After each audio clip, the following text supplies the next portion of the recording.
आज हम बात करेंगे वीडियो का जो पेपर हुआ था। ये इम्पोर्टेंट क्यों है? 2018 में हुआ था। इसका पेपर कैंसिल हो गया है, दोबारा इसकी होगा। कोर्ट में भी था।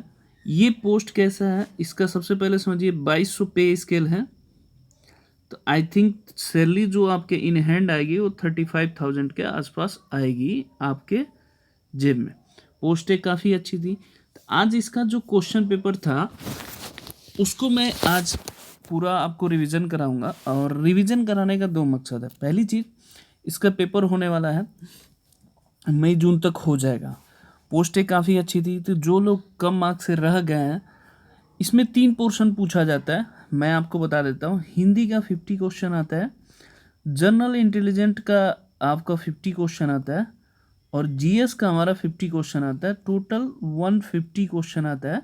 इसकी कट-ऑफ पे भी बात करेंगे और तैयारी कैसे करेंगे ये सब चीज़ें बात करते हैं। तो सबसे पहले इसके पेपर पे आज बात करेंगे कि हम पेपर को सॉल्यूशन, आप देखिएगा, स्क्रीनशॉट लेते रहिएगा ताकि आपको समझ में आएगा कि पेपर का पैटर्न कैसा है। मैंने आपको बताया 50-50 क्वेश्चन है। अब शुरू करते हैं। मैं आपको क्वेश्चन यहाँ से शुरू कराता हूँ। तो एक एक क्वेश्चन बताऊंगा, ये स्क्रीनशॉट लेते रहेंगे ताकि आपको आइडिया मिलता जाए। जैसे अमेंडमेंट के सटीक हिंदी क्या था, तो अगर देखेंगे पहले का संशोधन हुआ, तो पहले का आंसर मैंने बताया, अमेंडमेंट का मतलब संशोधन होता है। आप जानते हैं भारतीय संविधान में बहुत सारा यूज होता है। फिर दूसरे का क्वेश्चन है, उसका आंसर पूछा है कि सूर सागर का रचयिता कौन थे, तो सूरदास थे। ये सेकेंड क्वेश्चन का आंसर है। अब बढ़ते हैं थर्ड क्वेश्चन। निम्नलिखित में से रीतिकाल का कवि कौन था, तो रीतिकाल का कवि आप जानते हैं बिहारी थे, बिहारी। तो ये चीजें इसका सी आंसर होगा। उसने कहा था इस कहानी का लेखक कौन होगा, तो इसका था चंद्रधर शर्मा गुलेरी थे। अब पांचवें क्वेश्चन की तरफ बढ़ते हैं। पांचवें क्वेश्चन में था कि उर्वशी किसका काव्य था, तो आप जानते हैं रामधारी सिंह दिनकर का था उर्वशी। अब बोलते हैं 6 का ये पैराग्राफ दे रखा है, और पैराग्राफ में से छांट के आपको लिखना था। तो इसमें पूछा था किसके रहित राज्य का काम है, तो इसमें था आप प्रियजनों से रिलेटेड था। क्वेश्चन नंबर 7 का बताते हैं। जगत का अर्थ पूछा था, तो जगत का अर्थ मतलब होता है संसार। निष्फल का अर्थ होता है व्यर्थ। 8 का आंसर हो जाएगा। 9th का आंसर देखते हैं। सुख के खेतों को हरा भरा और प्रफुल्लित करने का अर्थ क्या होगा, इसका जीवन को सुखमय बनाना, मतलब ए इज द राइट आंसर होगा। 10th की तरफ बढ़ते हैं। पूछा कि दीर्घ स्वर कौन सा है, इसमें B is the right answer होगा। ठीक है। ऐसे ही 11th की तरफ चलते हैं। 11th क्वेश्चन की तरफ अब दिखाते हैं आपको 11th क्वेश्चन। इसमें पूछा है कि निम्न में से अंतस्थ व्यंजन कौन सा है, तो वह है सी इज द राइट आंसर है। निम्न में से अल्पप्राण व्यंजन कौन सा है, तो इसमें ग है, B is the right answer है। निम्न में से घोष वर्ण कौन सा है, तो इसमें आप बताएंगे ए, जो इज द राइट आंसर है। निम्न में से उसठ वर्ण कौन सा है, तो इसका आंसर था डी, ऊ होता है। अब 15वें क्वेश्चन के चलते हैं। निम्न में से योग रूढ़ शब्द कौन सा है, तो इसका जलज है। ठीक है, B is the right answer. फिर पूछा महोत्सव का संधि विच्छेद क्या होगा, तो इसका सी इज द राइट आंसर होगा, महाधन उत्सव। तो C is the right answer 16वें का। 17वें की तरफ बोलते हैं, बढ़ते हैं। बैलगाड़ी में पूछा है कि कौन सा समास है, तो यहाँ तत्पुरुष समास होगा। 18 में पूछा है कि आगमन का उपसर्ग कौन सा है, तो आ है, मतलब ए इज द राइट आंसर है। ठीक है। ऐसे ही 19 देखिए आप। 19 में पूछा है कि रसोईया का प्रत्यय कौन सा है, तो ईया है, B is the right answer है। 20 का पूछा है निम्न में से कौन सा शब्द तत्सम है, तो इसमें क्षेत्र है, तत्सम है। 21 में पूछा है कि निम्न में से कौन सा शब्द तद्भव है, तो जीभ है इसमें, तद्भव। 22 में पूछा है कि निम्न में से कौन सा शब्द देशज है, तो इसमें गोबर होगा, याद रखिएगा। सॉरी, गोबर नहीं, कटोरा होगा। देशज शब्द कटोरा होगा। 23 की तरफ चलते हैं। 23 में पूछा है निम्न में से कौन सा शब्द विदेशी है, तो टिकट आप जानते हैं इंग्लिश वर्ड है, तो ए इज द राइट आंसर है। 24 में पूछा है निम्न में से संज्ञा शब्द कौन सा है, तो इसमें सभा जो है संज्ञा शब्द है, सी इज द राइट आंसर है। 25वें की तरफ चलते हैं। पूछा है निम्न में से सर्वनाम शब्द क्या है, तो इसका डी मतलब कौन। 26 में पूछा है कि निम्न में विश्लेषण शब्द कौन सा है, तो इसका उचित B is the right answer 26 में। 27 में 27 क्वेश्चन अब चलते हैं। निम्न में से प्रेरणार्थक क्रिया कौन सा है, तो इसमें गिराना हमारा C is the right answer है। 28 में निम्न में अव्यय कौन सा है, तो ठीक है, B is the right answer है। 29 में पूछा था पक्षी का पर्यायवाची क्या है, तो आप जानते विहग, ये होता है, D is the right answer है। 30 पूछा है कि जटिल का विलोम क्या होगा, तो सरल। 31 में पूछा है कि जो देने योग्य है के लिए एक शब्द बताइए, तो इसके लिए क्या होगा, दे, मतलब जो देने वाला योग्य है। 32 में पूछा है कि दिन दिन शब्द का युग्म सही अर्थ क्या है, तो इसमें गरीब एक का होता है दिन का और दूसरे का दिवस होता है। ठीक है, तो ये ध्यान रखिएगा। तो इसका 32 का A is the right answer, दिवस और गरीब। 33 की तरफ चलते हैं। निम्नलिखित में से कौन सा शब्द अनेकार्थक है, तो इसमें सी इज द राइट आंसर, अंबर हो गया। 34 की तरफ बढ़ते हैं। यहां पूछा निम्न से वर्ती की दृष्टि से शुद्ध शब्द कौन सा है, तो आप जानते हैं परीक्षा इसमें जो है वो शुद्ध है, बाकी सब अशुद्ध लिखा है, आप खुद भी देख सकते हैं। 35 की तरफ बढ़ते हैं। तो 35 आप देखेंगे पूछा है निम्न में से वर्ती की दृष्टि से अशुद्ध शब्द कौन सा है, तो अशुद्ध शब्द आपको लिखना है, तो प्रमाणिक ये गलत है, मतलब D is the right answer. इसका 36 में पूछा है निम्न में से अधिकरण कारक का परसर्ग कौन सा है, तो आप देखेंगे इसका पर है, ए इज द राइट आंसर। 37 में पूछा है निम्न में से पुल्लिंग शब्द कौन सा है, तो 37 का आंसर क्षेत्र, क्षेत्र एक पुल्लिंग शब्द है, ये ध्यान रखिएगा। 38 है निम्न में से स्त्रीलिंग शब्द कौन सा है, तो आप देखेंगे इसमें गरिमा जो है स्त्रीलिंग शब्द है। अब 39 में पहुंचते हैं। पूछा है किसका प्रयोग सदैव बहुवचन में होता है, तो दर्शन का हमेशा क्या होता है, बहुवचन में यूज है। जैसे देखते होंगे दर्शन करने गए हैं बहुत सारे लोग, हमेशा बहुवचन में यूज होता है। निम्न में से कौन सा भूतकाल का उदाहरण है, तो इसका B is the right answer, राम घर गया था। 41 में पूछा है कि निम्न में से भाववाच्य है, तो इसका मोहन से बैठा नहीं जाता, ये सी इज द राइट आंसर है। 42 की तरफ बढ़ते हैं।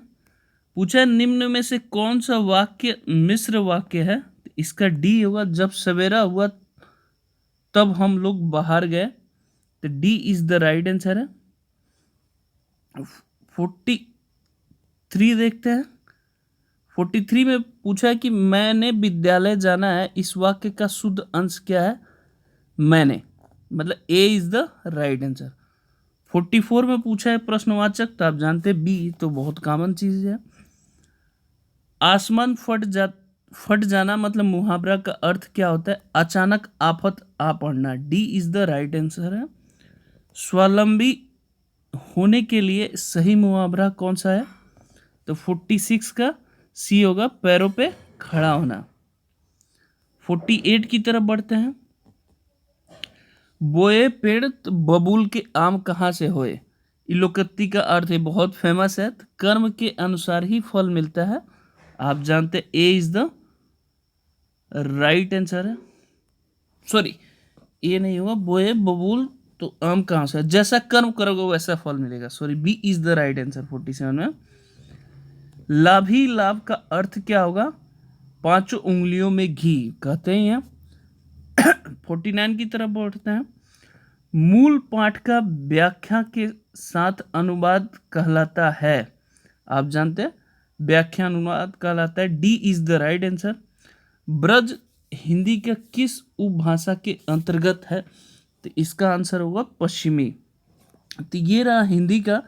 देखिए, हिंदी में एक चीज़ आपको ये बेनिफिट है, ये बताने का मतलब ये है कि हिंदी का लेवल क्या है, ये चीज़ें आपको जानना है। ठीक है, हिंदी का लेवल क्या है, ये चीज़ें आपके लिए बेनिफिट होगा। आगे बढ़ते हैं आप। देखिए, आगे जो 51 से बता रहे हैं ये है सामान्य बुद्धि परीक्षण। इसका लेवल थोड़ा काफ़ी हाई था, तो मैं सिर्फ आंसर बताऊंगा, स्क्रीनशॉट लेके आप खुद सोल्यूशन करिएगा। अगर कोई गलत होगा तो आप बताइएगा मुझे कमेंट बॉक्स में। जैसे ये फिगर में पूछा था कि कौन सा चौथे फिगर की तरफ आएगा, तो इसका B is the right answer है। मतलब ये सेकेंड वाला सही है इसका 51 का। 52 की तरफ बढ़ते हैं। 52 में पूछा है कि A B C D E है, तो पूछा कि सबसे अलग कौन सा है, तो C is the right answer है। 53 में पूछा है कि निम्न आंकड़ों के बीच अलग अलग आंकड़े का चयन करिए, तो इसका भी C is the right answer है। आप डिफरेंट देख सकते हैं, चेक कर सकते हैं। 54 की तरफ बढ़ते हैं। ये पूछा है कि fill in the blank correct option of the A L B. इस सीरीज में के थ्रू होता है, तो इसका जो आंसर था B is the right answer था। 55 में पूछा है, तो 55 में भी C is the right answer था। 56 बताते हैं। 56 में आपको D is the right answer था। ऐसे ही 57 में अगर पूछेंगे तो B is the right answer था। निम्नलिखित कोड भाषा में यदि गुलाबी को सफ़ेद कहा जाता तो इसके अगर अनुसार देखेंगे तो इसका B is the right answer था। 58 58 का इसके अनुसार अगर सॉल्व करेंगे तो बहु आएगा। आप करके देखिए, जिसको क्वेश्चन पेपर चाहिए क्वेश्चन पेपर मैं दे दूंगा, आंसर मैं बता रहा हूँ, आप स्क्रीनशॉट लेके सोल्यूशन करिएगा। 59 में जो आंसर आएगा वो बी आएगा, 9:5 आएगा। 60 की तरफ चलते हैं। कर कुछ पेपर पुस्तकें हैं, सभी पुस्तकें नोट्स हैं, तो इसका B is the right answer आएगा। केवल सेकेंड निष्कर्ष निकलेगा जब उसका देखेंगे तो। 61 की तरफ चलते हैं। 61 में ये कोडिंग दे रखा, ऊपर से इसमें लिखना था कौन सा, तो C is the right answer था। 62 का हमारा B is the right answer था। 63 का हमारा C is the right answer था। केवल तर्क 1 मजबूत होता है।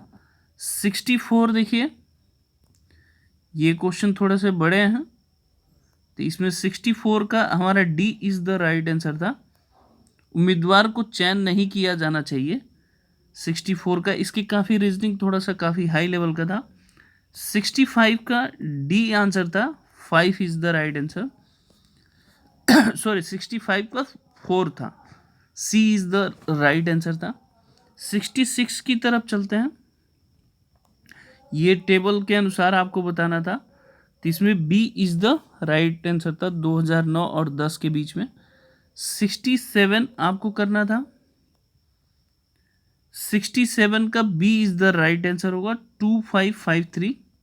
68 का B is the right answer होगा 3145। 69 का B is the right answer होगा R512। 70 देखिए, 70 का भी बी आंसर होगा FAG होगा। 71 चलते हैं। 71 का सी था, बताना था कि दो संख्या के बाद एक विषम संख्या कितनी बार आया, तो 4 बार आया है। 72 का ऐसे ही देखेंगे, ये बहुत बी क्वेश्चन था, इसके अनुसार घटाया जाए तो पूछा गया कई सारे, तो आप स्क्रीनशॉट लेके सॉल्व करके बताइएगा। B is the right answer था। 73 का A is the right answer था। 74 का ये आंसर था प्लस एंड माइनस। 75 का B is the right answer था। ये डिक्शनरी के अनुसार आपको सीक्वेंस ऑर्डर में लगाना था, तो आप समझते हैं ये कैसे लगेगा। B is the right answer है। 76 का C is the right answer था, सिर्फ आर था, उल्टा लिखने के बाद देख लीजिएगा। 77 का A is the right answer है। 78 का, ये बहुत बड़े क्वेश्चन थे, इसको करने में थोड़ी हालत खराब हो गई थी सबकी। 78 का C is the right answer था, परसेंटेज लेस देन। 79 का भी D is the right answer था। 80 का हमारा B is the right answer था। 81 का ऐसे ही सॉल्व करेंगे तो C is the right answer था। 82 का आप देखेंगे ये पूरा क्वेश्चन है, काफ़ी बड़ा क्वेश्चन है, जिसको आपको सॉल्व करने में काफ़ी मुश्किल हो सकता है। इसका बिनीता आंसर था सी। 83 का डी आंसर था। सी एफ की पोते की पत्नी या नाते की पत्नी है। 84 का सी, आप जानते हैं वेल जो है स्तन प्राणी है। 85 का ए ऊपर दे रखा था, वेन डायग्राम से होता है, इसका निष्कर्ष निकालना था। ए इज द राइट आंसर है, इसमें सिर्फ पहला ही सेटिस्फाई करेगा, बाकी नहीं सेटिस्फाई करेगा। 86 ये डी आई बोलते हैं, तो ये मैथमेटिक्स का पार्ट है, तो इसका D is the right answer था। फिर हम 87 चलते हैं। 87 का हमारा ये फिगर के अनुसार करना था, सी इज द राइट आंसर था। 88 का आप देखेंगे ये भी डायग्राम के बेसिस पे था, D is the right answer था। 89 का ये करा कि कक्षा में रोहन का रैंक क्या था, उसके अनुसार ये ऊपर स्टेटमेंट दे रखा है, इसमें पूछा था, इसका भी डी, दोनों कथन सही नहीं है क्योंकि इनकम्प्लीट डाटा था। 90 का देखिए, ये क्वेश्चन काफ़ी बड़े थे जो पूछे गए थे, रीजनिंग का जो पार्ट था वीडियो में, तो उसके हिसाब से इसका भी आंसर सही पर्याप्त तो नहीं थे, फर्स्ट सेकंड थर्ड, इसका डी आंसर था। 91 चलते हैं। 90 जरूर नहीं कि जो बड़े क्वेश्चन करना चाहें तो आप कर सकते हैं, नहीं करेंगे तब भी मेरिट में आ सकते थे क्योंकि लेवल काफ़ी अच्छा था इसका। इसका भी ये था, D is the right answer था, पर्याप्त था, इसका इन्फॉर्मेशन जो भी दिया गया था, टाइम टेकिंग था, पढ़ना था। 92 का ये स्टेटमेंट दे रखा था, धारणाएं बनाई गई थी, तो इसका सिर्फ केवल एक ही आएगा, तो 92 का ए आंसर था। 93 का ऐसे ही निष्कर्ष निकालना है तो आप खुद भी सोच सकते हैं, तो डी होगा, इसका कोई स्टेटमेंट फॉलो नहीं करेगा। 94 का ऐसे ही ऊपर तर्क दे दिया था, नीचे क्वेश्चन दे रखा था, तो इसका सी इज द राइट आंसर है, सेकेंड और थर्ड ही होगा, बाकी नहीं होगा। 95 का ऊपर स्टेटमेंट, मतलब स्टेटमेंट दे के नीचे क्वेश्चन पूछने का इसका फेवरेट एक पोर्शन है, तो इसका सिर्फ सी इज द राइट आंसर था। 96 का सिर्फ ए आंसर था, ये ध्यान रखिएगा, उपरोक्त तो टाउन काउंसिल के अध्यक्ष के संदर्भ में किया जाना चाहिए, तो ये केस स्टडीज क्वेश्चन था जो कि काफ़ी लंबा था। अब 97 बताते हैं आपको, इसमें फिगर बताना है कौन सा इंक्लूड है, तो इसमें डी वाला इंक्लूड था, आप खुद भी चेक कर सकते हैं, D is the right answer था। 98 का भी डी आंसर था, ये बताना था कि विशिष्ट इसमें कौन सा है, तो डी है। 99 का चलते हैं, ये पासेज था, ए इज द राइट आंसर था 2। और 100 का देखेंगे तो 100 का हमारा C is the right answer था, थर्ड वाला यहाँ मैच करेगा, बाकी यहाँ पे कोई मैच नहीं करेगा। अब आगे बढ़ते हैं, आपने देखा जीएस का जो लेवल था वो काफ़ी स्टैंडर्ड लेवल का था, तो अगर वीडियो की तैयारी कर रहे हैं तो उसका प्रॉपर बुक होना चाहिए आपको। ऐसे सोचते हैं कि रीजनिंग हो जाएगा, तो रीजनिंग नहीं, यही जो पोर्शन है आपको एग्जामिनेशन में क्वालिफाई कराएगा। अब बढ़ते हैं जीएस की तरफ, जो आपसे पूछा जा रहा है या। तो आप जानते हैं 101 में पूछा था कि विश्व बाघ दिवस कब मनाया जाता है? 29 जुलाई को मनाया जाता है। ठीक है, ये ध्यान रखिएगा।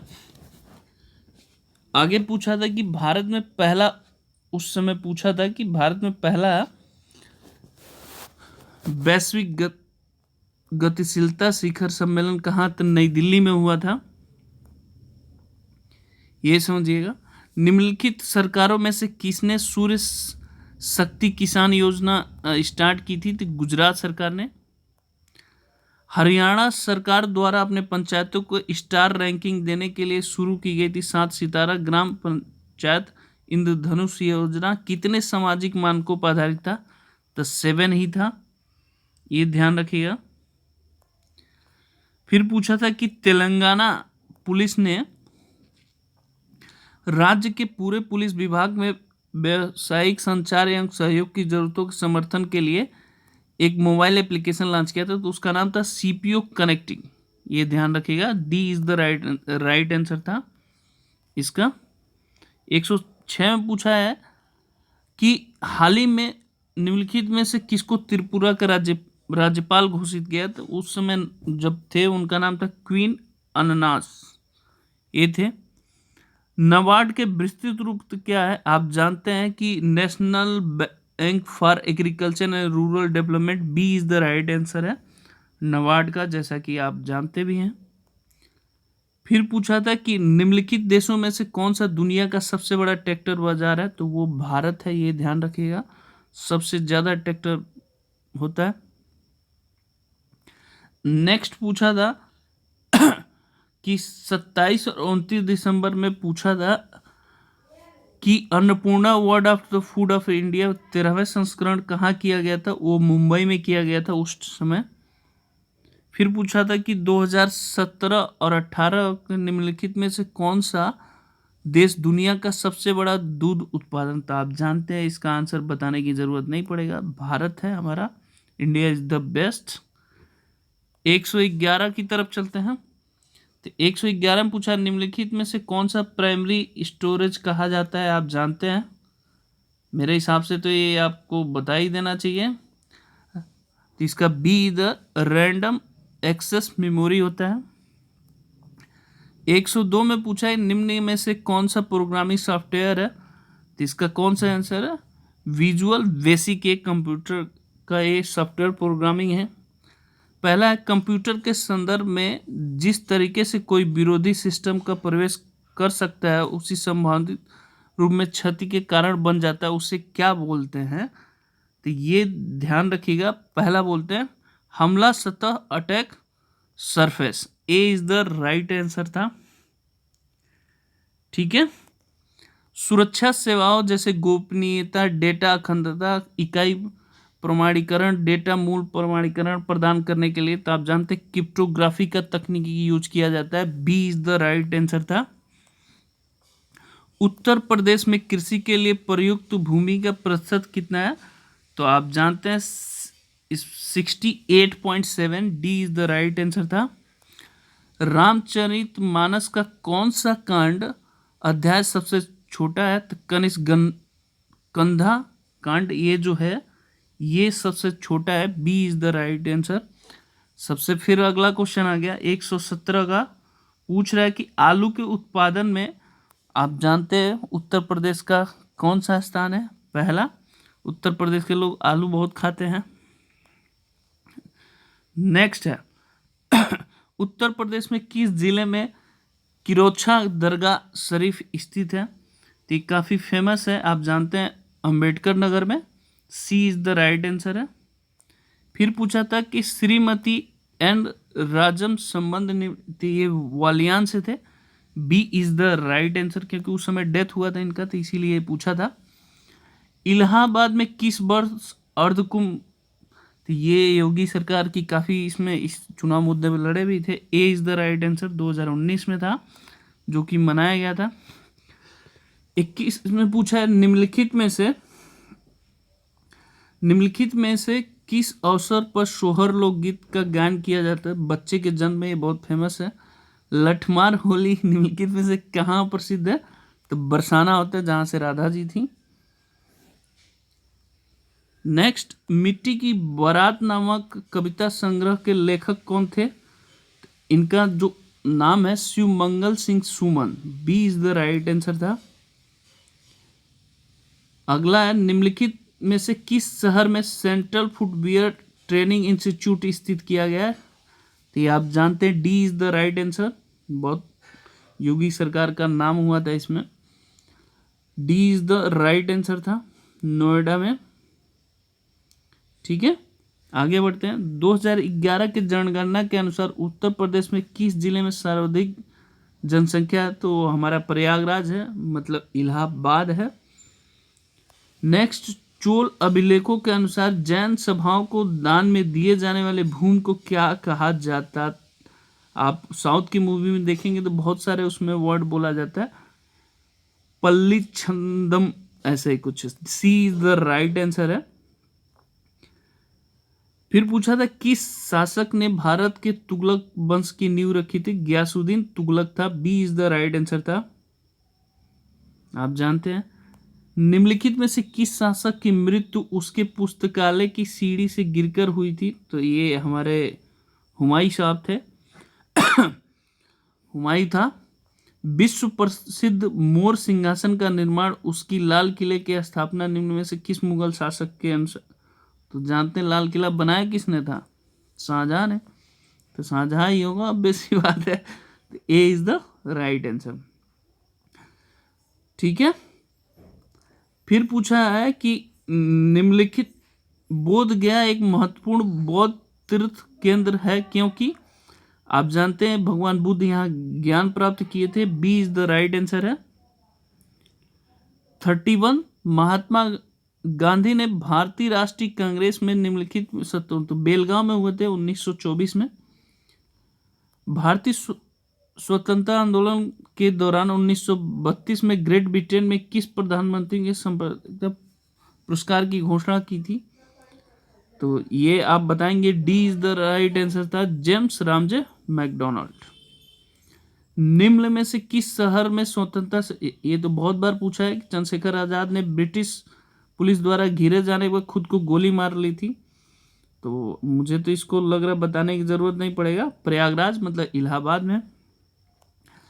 निम्नलिखित किस नदी में समागम अरब सागर, तो कौन जाती अरब सागर में समा जाती है? तो नर्मदा ही समाती है, आप जानते ही हैं, नर्मदा है, तापी है। तो ए इज द राइट आंसर है। भद्रा वन्य जीव अभ्यारण्य कहाँ है? आप देखेंगे बहुत सारे मूवी है कि भद्रा नदी किनारे कहा जाता है, कर्नाटका की साउथ की मूवी है। निम्नलिखित में किस राज्य में जनसंख्या सबसे घनत्व तो कम है? तो अरुणाचल प्रदेश में। डेब्यू नदी आप जानते हैं कि उद्गम किस देश से है? जर्मनी। तो B is the right answer है। क्षेत्रफल का आधार पर सबसे बड़ा महाद्वीप कौन सा है? तो एशिया है, आप जानते हैं इसमें। 139, चमेरा बांध किस नदी पे स्थित है? चमेरा जो बांध है वो किस नदी पे स्थित है? तो रवि लिखा तो रावी था। गैलरेस ज्वालामुखी कहाँ है? कोलंबिया में है। कहाँ पे है? Colombia. A is the right answer.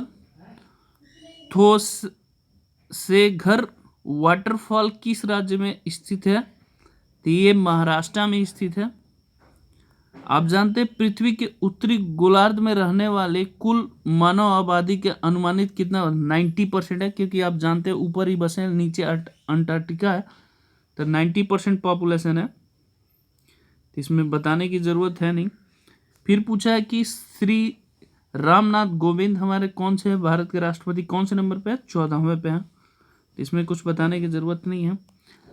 Bharat के संविधान के अनुच्छेद 243(1) के अनुसार पंचायतियों की वित्तीय स्थिति की समीक्षा वित्तीय आयोग का गठन कब किया जाता है? हर 5वें वर्ष पे किया जाता है, आप जानते हैं। B is the right answer. Bharat के संविधान के अनुसार राष्ट्रपति के पास अध्यादेश, ये उस समय अध्यादेश के लिए काफ़ी चीज़ें हैं, तो 123 है, ये याद कर लीजिए। ए इज द राइट आंसर था। राज्यसभा के मनोनीत सदस्यों की कुल संख्या कितनी होती है? 12 होती है। राज्यसभा में, ये ध्यान रखिएगा, राज्यसभा में 12 होती हैं। ठीक है, बताने की जरूरत होगी, 12 होती है। आगे बढ़ते हैं। विधानसभा को विधानसभा में राज्यपाल करता है, संसद को यहाँ राष्ट्रपति कहता है, तो राज्यपाल आंसर होगा। प्रथम मोबाइल ओपन एक्सचेंज जोन का उद्घाटन कहाँ किया गया है? आप जानते हैं इसका, नोएडा में किया गया था उस समय। 2018 में एटी करनी एफडीआई कॉन्फिडेंस इंडेक्स में भारत का स्थान क्या था? तो अब उस समय था 11वां। कितना था? 11। केंद्रीय मंत्रिमंडल में क्षेत्रीय ग्रामीणों को बैंक आरबीआई की पुनर्जीकरण की योजना कब शुरू की गई थी? तो 2020 में, 2020 याद रखिएगा। ये टोटल क्वेश्चन था। वीडियो को आई होप आपने लिया होगा, आइडिया भी लगा होगा किस हिसाब से पढ़ना चाहिए। ओके, जय हिंद, जय माता।